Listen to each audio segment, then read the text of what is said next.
Абай Құнанбайұлы 13-ші сөз. Иман деген Алла Табарака уа Тағаланың шәриксіз, ғайыпсыз бірлігіне барлығына уа әртүрлі бізге пайғамбарымыз саллаллаху алейхи уассалам арқылы жіберген жарлығына білдіргеніне мойын ұсынып инанмақ. Енді бұл иман дерлік инануға екі түрлі нәрсе керек. Әуелі не нәрсеге иман келтірсе, соның хақтығына ақылы бірлән дәлел жүргізерлік болып, ақылы дәлел испат қыларға жараса, мұны якини иман десе керек. Екіншісі, кітаптан оқу бірлән яки молдалардан есту бірлән иман келтіріп, сол иман келтірген нәрсесіне соншалық берік боларға керек. Біреу өлтіремін деп қорқытса да, мың кісі мың түрлі іс көрсетсе де, соған айнып, көңілі қозғалмастай берік болу керек. Бұл иманды иман таклиди дейміз.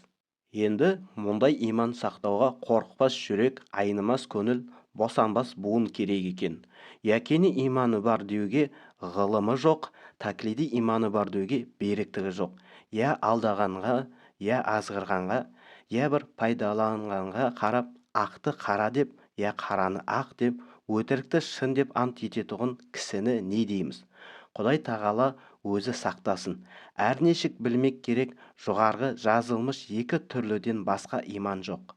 Иманға қарсы келерлік орында ешбір пенде Құдай Тағала кеншілігімен кешеді дағы демесін.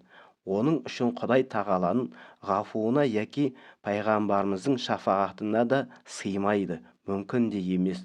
Қылыш үстінде серт жоқ деген, Құдай Тағаланың кешпес күнәсі жоқ деген жалған мақалды қуат көрген мұндай пенденің жүзі құрысын. 14-ші сөз. Тірі адамның жүректен аяулы жері бола ма? Біздің қазақтың жүректі кісі дегені батыр кісі дегені. Онан басқа жүректің қасиеттерін анықтап біле алмайды. Рақымдылық, мейірмандылық, әр түрлі істе адам баласын өз бауырым деп, өзіне ойлағандай оларға да болса игі еді демек. Бұлар жүрек ісі. Асықтық та жүректің ісі. Тіл жүректің айтқанына көнсе, жалған шықпайды. Амалдың тілін алса, жүрек ұмыт қалады. Қазақтың жүректісі мақтауға сыймайды. Айтқанға көнгіш, уағдаға тұрғыш, бойын жаманшылықтан тез жиып алғыш, көштің соңынан итше ере бермей, адасқан көптен атының басын бұрып алуға жараған. Әділетті ақыл мойындаған нәрсеге, қиын да болса мойындау, әділетті ақыл мойындамаған нәрсеге, оңай да болса мойындамау ерлік, батырлық. Осы болмаса, қазақтың айтқан батыры әншейін жүректі емес, қасқыр жүректі деген сөз. Қазақ та адам баласы ғой. Көбі ақылсыздығынан азбайды. Ақылдың сөзін ұғып аларлық жүрек те жігер, қайрат, байлаулылықтың жоқтығынан азады. Білімді білсе де арсыз қайратсыздығынан ескермей ұстамай кетеді. Жаманшылыққа бір елігіп кеткен соң бойын жиып алып кетерлік қайрат қазақта кем болады.